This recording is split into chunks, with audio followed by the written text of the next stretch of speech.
नमस्कार बच्चों, चलिए आज हम क्लास 12 विषय हिंदी हरिवंश राय बच्चन जी द्वारा लिखा हुआ आत्मपरिचय, जो उनकी रचना है, जो निशा निमंत्रण से ली गई है, चलिए उसका वर्णन हम करते हैं।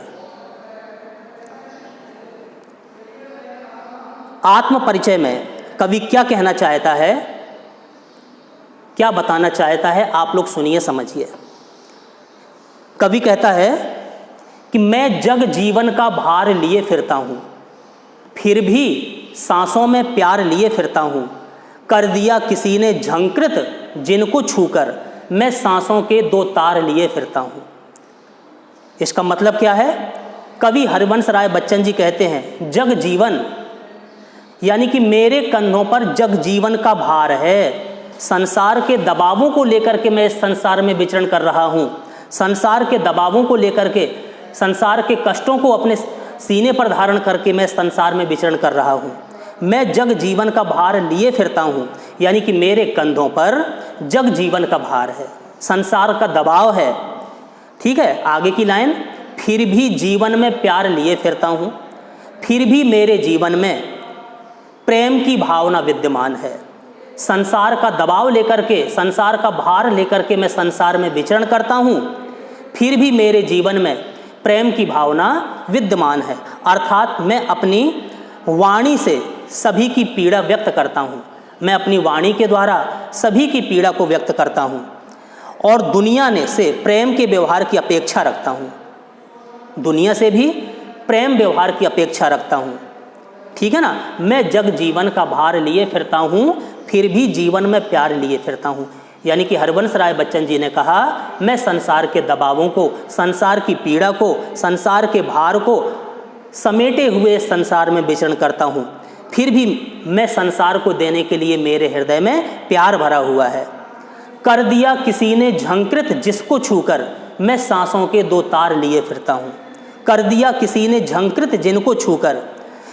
कवि का कहने का आशय क्या है? जब कोई मेरे हृदय को प्रेरित करता है, जब कोई अच्छे कार्यों के द्वारा, अच्छे विचारों के द्वारा मेरे हृदय को प्रेरित करता है, तो मेरा हृदय गुनगुनाने लगता है। कर दिया किसी ने झंकृत जिसको छूकर, मैं सांसों के दो तार लिए फिरता हूँ। मेरा हृदय वीणा बन जाता है जब कोई अच्छे कार्य करता है, शुभ कार्य करता है कि नहीं? और उन कार्यों से मेरा हृदय जब प्रेरित हो जाता है, प्रेम भाव मेरे हृदय में भर जाता है, तो ये हृदय रूपी वीणा के जो तार हैं वो बजने लगते हैं और मेरा हृदय गुनगुनाने लगता है। अर्थात मैं जीवन का भार उठा करके भी, कवि के कहने का मतलब है कि जीवन का भार उठाकर भी प्रेममय जीवन जीना चाहता हूँ। यानी कि जीवन का भार भी उठा रहा हूँ, फिर भी सबको देने के लिए मेरे हृदय में प्रेम ही प्रेम भरा हुआ है। मैं सबको प्रेम वितरित करना चाहता हूँ। ठीक, चलिए आगे सुनिए। मैं स्नेह सुरा का पान किया करता हूँ, मैं कभी न जग का ध्यान किया करता हूँ। स्नेह माने होता है प्रेम, सुरा माने होती है मदिरा, शराब। तो क्या मतलब हुआ? मैं स्नेह सुरा का पान किया करता हूँ, मैं कभी न जग का ध्यान, संसार का ध्यान नहीं रखता कि संसार मेरे साथ क्या व्यवहार करता है, मेरे साथ संसार का रवैया क्या है, इसका ध्यान न देते हुए मैं स्नेह रूपी मदिरा का सदैव पान किए रहता हूँ। मतलब कहने का क्या है कि इस संसार ने भले ही मुझे कितने ही कष्ट दिए हों, संसार ने कितना ही मुझे सताया हो, कितने ही कष्ट मिले हों, लेकिन मैं अपनी प्रेम की राह को छोड़ने वाला नहीं हूँ। ठीक है, प्रेम की राह को छोड़ने वाला नहीं हूँ। मैं स्नेह सुरा का पान किया करता हूँ, मैं कभी ना जग का ध्यान किया करता हूँ। मैं अपने हृदय में सदैव प्रेम रूपी मदिरा में मस्त रहता हूँ, सबको प्रेम वितरित करता रहता हूँ। संसार का ध्यान नहीं रखता कि संसार ने मुझे कितना कष्ट दिया, कितना सताया, इसका ध्यान ना रखते हुए मैं सभी को प्रेम उड़ेलता फिरता हूँ। आगे, जग पूछ रहा उनको जो जग की गाते, जग पूछ रहा उनको जो जग की गाते, मैं अपने मन का गान किया करता हूँ। यानी कि कवि कहते हैं जग पूछ रहा उनको जो जग की गाते, संसार उन्हीं को पूछता है जो संसार के ऊपर ध्यान देता है ज़्यादा। यानी कि कहने का आशय यह है कि संसार के रीत रिवाज जो हैं, नियम कानून कायदे रीत रिवाज हैं, उन्हीं पर लागू होते हैं जो सांसारिकता के अनुरूप जो जीते हैं, है कि नहीं। संसार के अनुरूप ही जो अपना जीवन का गुजारा करते हैं, संसार के नियम उन्हीं पर लागू होते हैं, ठीक है ना। लेकिन मैं अपने मन का गान किया करता हूँ। मैं एक स्वतंत्र प्राणी हूँ, संसार से थोड़ा हट के हूँ, संसार के लोगों से मेरा स्वभाव कुछ अलग है और मैं अपने मन के अनुरूप ही आचरण करता हूँ। मेरे मन में जैसे भाव आते हैं उन्हीं के अनुरूप ही मैं अपने कार्य करता हूँ। इतना सब होते हुए भी मैं अलगाववादी नहीं हूँ, संसार से अलग नहीं हूँ, फिर भी संसार में हूँ। फिर से सुन लीजिए, मैं स्नेह सुरा का पान किया करता हूँ, मैं कभी न जग का ध्यान किया करता हूँ। जग पूछ रहा उनको जो जग की गाते, मैं अपने मन का गान किया करता हूँ, ठीक है ना। मैं संसार का कभी ध्यान नहीं करता कि संसार के लोगों ने मेरे साथ कैसा व्यवहार किया, कितना बुरा व्यवहार किया, फिर भी मेरे हृदय में सभी को देने के लिए प्रेम भरा हुआ है। यानी कि प्रेम रूपी मदिरा का मैं सदैव पान किए रहता हूँ, उड़ेलता रहता हूँ समाज के लोगों पर। आज स्थिति यह है कि संसार के लोग उन्हीं का ध्यान रखते हैं जो संसार का ध्यान रखते हैं, ठीक है कि यानी कि संसार के रीति रिवाज साधारण सांसारिक लोगों पर ही लागू होते हैं। लेकिन मैं तो अलग हूँ, अलगाववादी हूँ, अपने मन के अनुरूप कार्य करता हूँ, फिर भी मैं अपने को संसार से अलग नहीं मानता, फिर भी संसार का ही एक अंग हूँ। लेकिन संसार में रहते हुए भी अपने मन के जो विचार होते हैं, जो उठते हैं, जो मेरा मन करता है, मैं उसके अनुसार कार्य करता हूँ। संसार के लोगों से कुछ हटकर के जीवन का गुजारा कर रहा हूँ। आगे की पंक्तियाँ, मैं निज उर के उद्गार लिए फिरता हूँ, मैं निज उर के उपहार लिए फिरता हूँ। मैं निज उर के उद्गार, उद्गार माने होते हैं विचार, और उपहार माने होता है भेंट। तो पहले दो लाइन सुनिए, मैं निज उर के उद्गार लिए फिरता हूँ। यानी कि बच्चन जी कहते हैं कि एक कवि हृदय होने के नाते मेरी दुनिया अलग है, दुनिया के लोगों से मेरी विचारधारा कुछ अलग है। मैं दुनिया के सामान्य व्यवहार के विपरीत हर समय अपने हृदय में उठने वाली प्रेम की भावना से चालित होता हूँ। समझ में आई। मैं निज उर के उद्गार लिए फिरता हूँ, मेरे मन में जो प्रेम रूपी विचार आते रहते हैं, उद्गार आते रहते हैं, जो भाव आते रहते हैं, उन्हीं भावों को संजो करके मैं संसार में विचरण करता रहता हूँ, ठीक है ना। मैं निज उर के उपहार लिए फिरता हूँ, ठीक। और जो मेरे मन में प्रेम रूपी विचार आते हैं, भाव आते हैं, वो उपहार में संसार के प्राणियों पर उड़ेलना चाहता हूँ, संसार के लोगों को मैं वो देना चाहता हूँ। आगे क्या कहते है, यह अपूर्ण संसार न मुझको भाता। मुझे संसार अपूर्ण दिखाई देता है, क्योंकि यहाँ संसार के किसी लोगों की कभी इच्छाएं पूरी नहीं होती हैं। किसी न किसी चीज़ की कमी संसार के लोगों में बनी ही रहती है। कभी कोई चीज़ की चाह करता है कोई, कभी कोई चीज़ की इच्छा करता है। मनुष्यों की लालसाएं पूरी नहीं होती हैं। संसार में जब तक इंसान है उसकी इच्छाएं बढ़ती ही रहती हैं, बनी ही रहती हैं। तो क्या कहते हैं कवि, यह अपूर्ण संसार न मुझको भाता। जिस संसार में मनुष्य की इच्छाएं पूरी नहीं होती हैं, ऐसा संसार मुझे प्रिय नहीं है। मैं स्वप्नों का संसार लिए फिरता हूँ। अरे मेरे हृदय में मैं अपने विचार रूपी संसार में मस्त रहता हूँ। मेरे विचार से संसार दुनिया कैसी होनी चाहिए, मैं स्वतंत्र अपने भाव लेकर के संसार में जीवन का गुजारा कर रहा हूँ। यानी कि कवि कहते हैं कि प्रेम भाव के अभाव में, कि संसार के लोग लड़ते झगड़ते हैं, आपस में प्रेम से नहीं रहते, तो प्रेम भाव के अभाव में यह संसार मुझे अपूर्ण दिखाई देता है। संसार के लोगों की इच्छाएं ही पूर्ति नहीं होती हैं, प्रेम भाव की कमी दिखाई देती है। ये ऐसा अपूर्ण संसार मुझे नहीं भाता है। इसलिए मैं लोक मंगल के लिए, समाज का कल्याण करने के लिए कल्पना लोक में विचरण करता रहता हूँ, अपने विचारों में खोया रहता हूँ, कल्पनाओं में खोया रहता हूँ। यानी कि मेरा प्रयास इस संसार को और बेहतर बनाने का है। मैं स्वप्नों का संसार लिए फिरता हूँ, यानी कि मेरा संसार, मेरे स्वप्न जो विचार में आता है, मैं संसार को और बेहतर बनाना चाहता हूँ। ऐसे स्वप्नों को लेकर के मैं इस संसार में विचरण करता हूँ। अब आगे, मैं जला हृदय में अग्नि दहा करता हूँ। मैं जला हृदय में अग्नि, हृदय में आग को जला करके दहा करता हूँ, उसी में जल रहा हूँ। दहना मतलब जलना। यानी कि कवि कहते हैं कि मैं जीवन में आने वाले, जिंदगी में आने वाले दुखों की पीड़ा और हृदय में ही दबा करके रखता हूँ। मैं अपने जीवन में आने वाले दुखों की पीड़ा को अपने हृदय में दबा करके रखता हूँ, और ऐसा करने पर जो कष्ट मेरे हृदय में हैं मैं उनको दबाए रखे हूँ, तो ऐसा करने पर क्या है, मुझे बहुत पीड़ा होती है, बहुत स्थिति मेरी खराब होती है और उसी में मैं जलता रहता हूँ, भुनता रहता हूँ। तो मैं जला हृदय में अग्नि, मेरे हृदय में एक आग जल रही है, संसार को सुधार करने की, संसार में अच्छाइयाँ लाने की एक आग जल रही है। संसार की पीड़ा को देख करके, संसार के कष्टों को देख करके मेरे हृदय में आग जल रही है और उसी अग्नि में मैं स्वयं जल रहा हूँ। सुख दुख दोनों में मग्न रहा करता हूँ। मेरी स्थिति यह है कि मुझे ज़िंदगी में चाहे सुख मिले चाहे दुख मिले, दोनों में सदैव मैं एक सा बना रहता हूँ। सुख दुख दोनों में मग्न रहा करता हूँ। मैं सुख दुख दोनों स्थितियों में एक समान बना रहता हूँ। ना मैं सुख में ज़्यादा फूल जाता हूँ, ना दुख में बहुत ज़्यादा व्यग्र हो जाता हूँ। यानी कि मेरी स्थिति कुछ ऐसी बनी हुई है कि ना तो मैं दुख में ज़्यादा दुखी होता हूँ, ना सुख में ज़्यादा सुखी होता हूँ। आगे, जग भाव सागर तरने को नाव बनाए, मैं भाव मौजों पर मस्त बहा करता हूँ। जग भाव सागर तरने को नाव बनाए, जहाँ दुनिया इस संसार रूपी सागर से पार उतरने के लिए सहारे रूपी नाव को ढूंढती है। संसार के लोगों की स्थिति क्या है, जहाँ दुनिया इस संसार रूपी सागर को पार करने के लिए कोई ना कोई सहारे को ढूंढती फिर रही है, वहाँ मैं संसार की लहरों पर बेफिक्री से विचरण करता हूँ। अर्थात मैं सांसारिक सुख दुख की परवाह नहीं करता। यही कहने का मतलब है, जग भाव सागर तरने को नाव बनाए। संसार के लोग संसार सागर से पार होने के लिए कोई ना कोई सहारा ढूंढते रहते हैं, कोई ना कोई नाव की तलाश करते रहते हैं। जैसे समुद्र को पार करने के लिए नाव पर बैठ करके लोग नदी पार करते हैं, ऐसे संसार रूपी सागर को पार करने के लिए सांसारिक लोग सहारे को ढूंढते हैं। ठीक है, सहारे रूपी नाव को ढूंढते हैं। लेकिन मैं इस संसार सागर रूपी लहरों पर चाहे सुख मिले चाहे दुख मिले, हमेशा बेफिक्री के साथ मस्त बहता रहता हूँ, मस्त घूमता रहता हूँ, विचरण करता रहता हूँ। ठीक, अब आगे,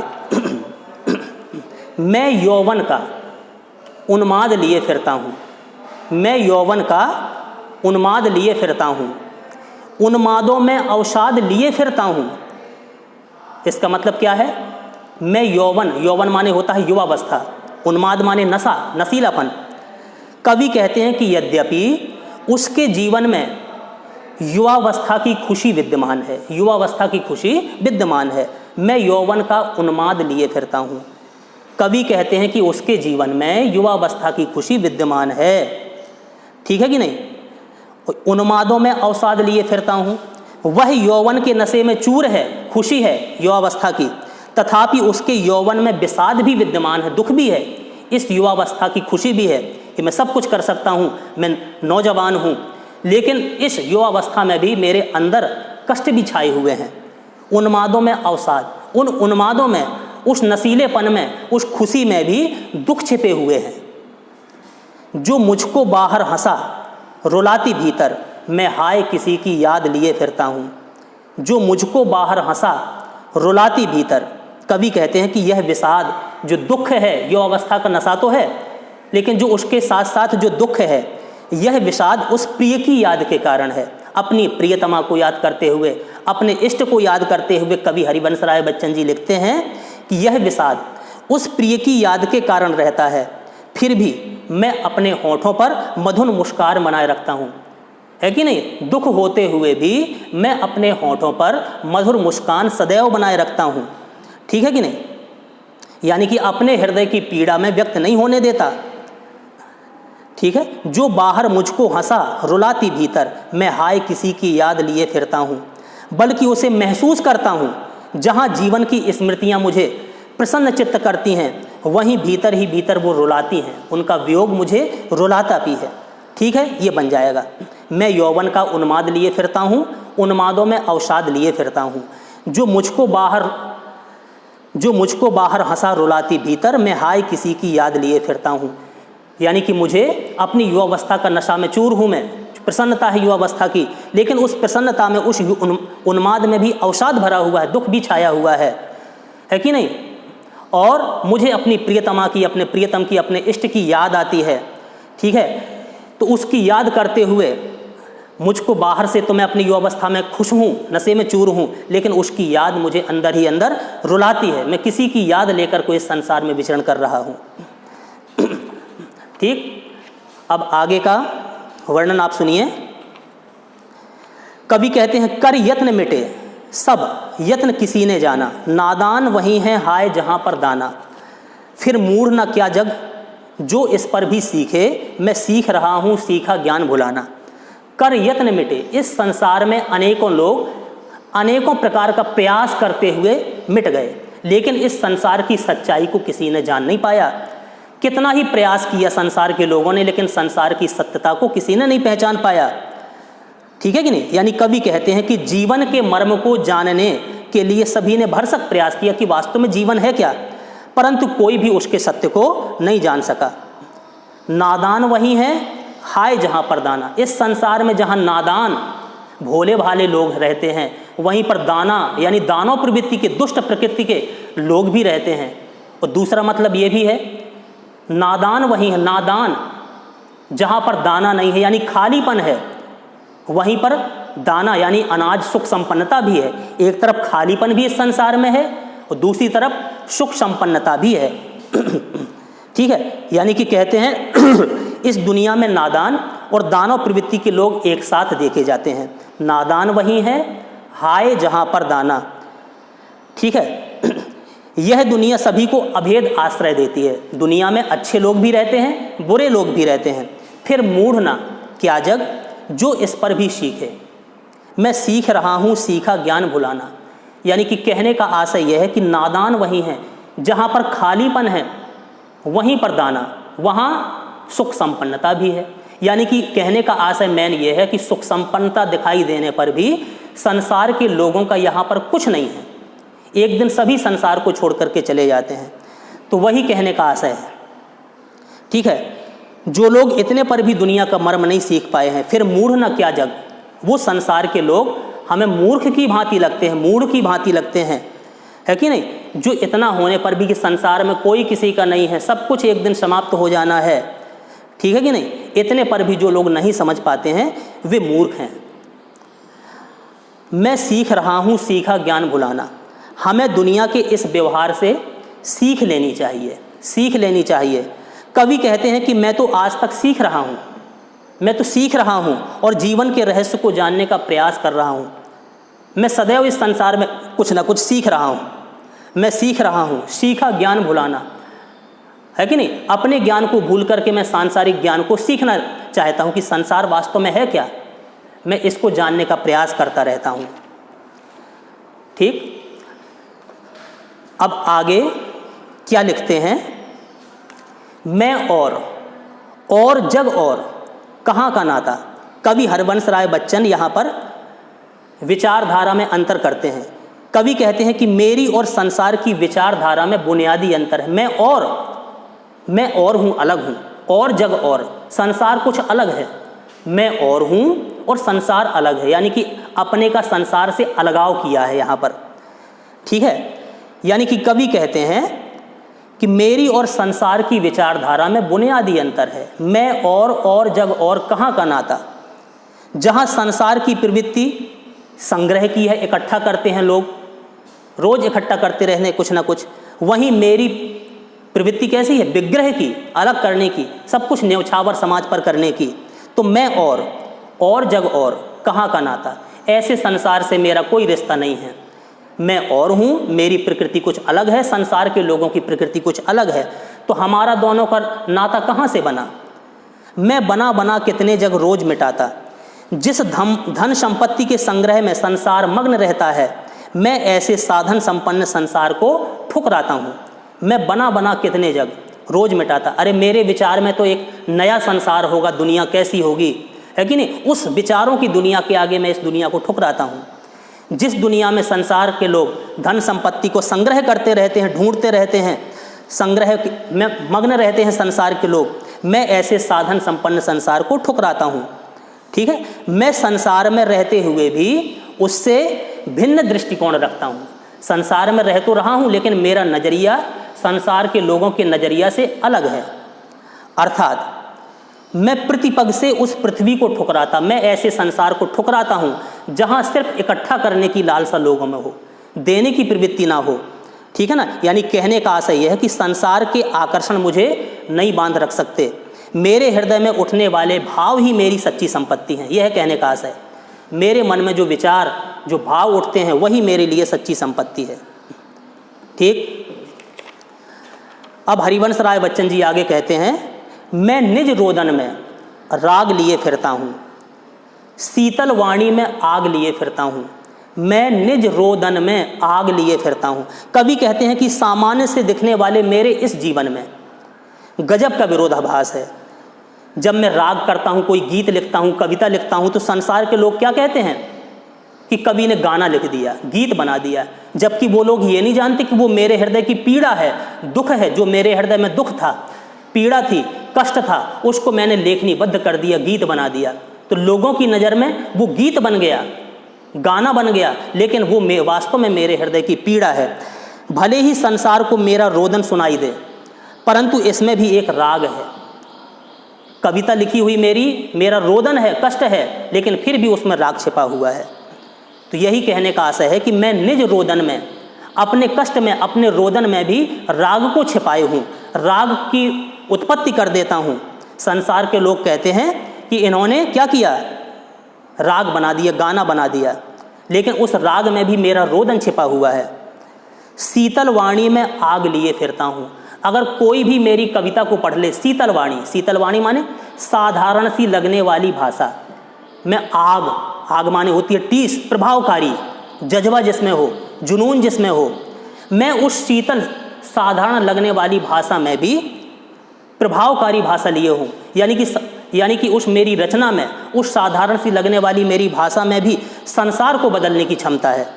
यानी कि कवि कहते हैं, फिर से सुन लीजिए, मैं निज रोदन में राग लिए फिरता हूँ, शीतल वाणी में आग लिए फिरता हूँ। भले ही दुनिया को मेरा रोदन सुनाई दे, लेकिन उसमें भी एक राग छिपा हुआ है, जिसे केवल मैं ही अनुभव कर सकता हूँ कि मैंने क्या लिखा है अपनी कविता में। ऊपर से मधुर, शीतल दिखाई देने वाली मेरी वाणी में विद्रोह की अग्नि विद्यमान है, प्रभावकारी है मेरी वो वाणी, संसार को बदल देगी अगर उसका आचरण संसार के लोग कर लें। तो शीतल दिखाई देने वाली मेरी वाणी में विद्रोह की अग्नि विद्यमान है, अर्थात मेरी वाणी मृदु होते हुए भी, मीठी होते हुए भी, साधारण से शब्द होते हुए भी प्रभावकारी है। ठीक है ना, शीतल वाणी में आग लिए फिरता हूँ। हों जिस पर भूपों के प्रासाद निछावर, भूप माने होते हैं राजा, प्रासाद माने होते हैं महल, ठीक है कि नहीं।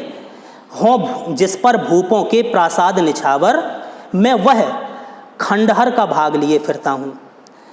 कवि कहते हैं कि जिन राजाओं को अपने सुंदर महलों पर घमंड है, जिन राजाओं को अपने सुंदर महलों पर घमंड है, उन महलों से सुंदर तो मेरा ये खंडहर है, मेरा ये जीवन है, मेरा ये खंडहर है। अर्थात मेरा कवि कर्म, जो मैं कविता रूपी काम करता हूँ, कवि का जो कर्म है, मैं कवि का जो कर्म करता हूँ, ये राजाओं के महल से भी महत्वपूर्ण है, श्रेष्ठ है। तो यही कहने का आशय है कि हों जिस पर भूपों के प्रासाद निछावर, मैं वह खंडहर का भाग लिए फिरता हूँ। मेरे कवि कर्म पर तो राजाओं के महल भी न्यौछावर हो जाएं, यानी कि राजाओं के महलों से मेरा कवि कर्म श्रेष्ठ है, महत्वपूर्ण है। आगे, मैं रोया इसको तुम कहते हो गाना, मैं फूट पड़ा तुम कहते छंद बनाना। जब मैं कविता करता हूँ ना, लिखता हूँ कोई कविता, कोई लाइन लिखता हूँ, तो मेरे हृदय की पीड़ा निकलती है, मेरा रुदन निकलता है, उसमें दुख निकलता है, ठीक है ना। तो मेरे हृदय की पीड़ा, मेरा रोना है वो, जिसको तुम लोग, संसार के लोग कहते हो कि कवि ने गाना बना करके तैयार कह दिया। मैं रोया इसको तुम कहते हो गाना, मैं फूट पड़ा तुम कहते छंद बनाना। मेरे हृदय की पीड़ा जो होती है वो फूट पड़ती है कविता के रूप में, और लोग बाग कहते हैं, जो पढ़ते हैं सुनते हैं, कहते हैं कि कवि ने छंद निर्मित कर दिया, छंद को बना दिया, ठीक है ना। तो यही है, यानी कि कवि कहते हैं कि समाज उसकी वास्तविक स्थिति को सचमुच नहीं जान पाया। जब मैं अपने हृदय की पीड़ा व्यक्त करता हूँ कविता के माध्यम से, तो समाज उसे गायन का नाम देता है कि कवि ने गाना बना दिया। जब मैं अपनी दबी हुई भावना को वाणी देता हूँ तो दुनिया सोचती है कि छंदोबद्ध कविता कवि ने कर दी। कहने का भाव यह है कि दुनिया उसके दुख को समझ ही नहीं पाती है कि ये कवि का दुख है जो कविता के रूप में व्यक्त होता है। आगे, क्यों कवि कहकर संसार मुझे अपनाए, मैं दुनिया का हूँ एक नया दीवाना। कवि चाहता है कि ये दुनिया उसे अपने दीवाने के रूप में स्वीकार करे, कवि के रूप में ना स्वीकार करे, दीवाने के रूप में कि संसार से कितना प्रेम करने वाला है ये व्यक्ति, संसार को कितना सुधार करने वाला है। तो कवि चाहता है कि ये दुनिया उसे अपने दीवाने के रूप में स्वीकार करे, ना कि एक कवि के रूप में। अर्थात चाहे दुनिया के साथ मेरे संबंध कैसे भी हों, ठीक है कि नहीं, पर मेरे मन में उसके प्रति प्रेम भाव ही भरा है, समाज के लोगों के प्रति, दुनिया के प्रति। चलिए अब आखिरी और देख लीजिए। मैं दीवानों का वेश लिए फिरता हूँ, मैं दीवानों का वेश लिए फिरता हूँ, मैं मादकता निःशेष लिए फिरता हूँ, जिसको सुनकर जग झूमे झुके लहराए। मैं मस्ती का संदेश लिए फिरता हूँ, मैं दीवानों का वेश लिए फिरता हूँ। कवि कहते हैं कि भले ही दुनिया मुझे सामान्य जन ही समझे, कि सामान्य इंसान है ये, सामान्य व्यक्ति समझे, लेकिन मैं इस दुनिया का सच्चा प्रेमी हूँ, दुनिया से सच्चा प्रेम करने वाला हूँ। मैं दीवानों का वेश लिए फिरता हूँ, मैं संसार का सच्चा प्रेमी हूँ, दीवानों की भांति संसार को सुधारने के लिए घूम रहा हूँ। ठीक है, मैं मादकता निःशेष लिए फिरता हूँ, निःशेष जो कभी ख़त्म ना हो। मेरे पास एक ऐसा मंत्र है जिसे पाकर हर कोई मेरी तरह माला माल हो जाएगा। किसी चीज़ की चाह नहीं है, जैसे मुझे संसार के व्यक्ति भी मेरी तरह माला माल हो जाएंगे। मैं चाहता हूँ कि मेरे इस संदेश को सभी आत्मसात कर लें, सभी सुन लें और उस पर आचरण करें, जिसको सुनकर जग झूमे, और मेरे उस संदेश को सुनकर के जग झूम जाए, प्रसन्न हो जाए, सबके मन प्रफुल्लता से भर जाएं, झुके, नम्रता का भाव इंसान में आ जाए, लहराए और आनंदित हो जाएं, सब लहरा उठें। यानी कि ऐसा करेंगे तो क्या होगा, जीवन का सच्चा सुख मिलना संभव है। मैं मस्ती का संदेश लिए फिरता हूँ, मैं संसार को प्रसन्न करने का, संसार के कष्टों को दूर करने का, संसार को सुखी करने का संदेश लेकर के मैं विचरण कर रहा हूँ, इसलिए मैं संसार का वास्तव में दीवाना हूँ। तो ये जो चैप्टर था आत्मपरिचय, हरिवंश राय बच्चन जी ने लिखा है, तो संभवतः आपको समझ में आ गया होगा, ठीक है ना। तो इस वीडियो को हम अभी यहीं समाप्त करेंगे, आगे आप लोग पढ़ेंगे हरिवंश राय बच्चन जी का लिखा हुआ ही जो है दिन जल्दी जल्दी ढलता है, उसको हम सुनेंगे और समझेंगे। अच्छा, एक प्रश्न शायद आपसे प्रश्न में पूछा जाए, शीतल वाणी में आग, शीतल वाणी में आग, इससे क्या अभिप्राय है? काफ़ी बोर्ड में पूछा गया है, तो सुन लीजिए। शीतल वाणी में आग के होने का अभिप्राय वाणी के प्रभावकारी होने से है, कि वाणी प्रभावकारी है, प्रभाव जमाने वाली है। यद्यपि कवि अपनी मधुर वाणी में अपने विचार व्यक्त करता है, तथापि उसकी इस वाणी में विद्रोह का भी स्वर है, वह आग से भी अधिक विनाशक और प्रलयंकारी है, ठीक है ना। अच्छा, एक प्रश्न और बना है इस पाठ से, मैं और जग और, कहाँ का नाता?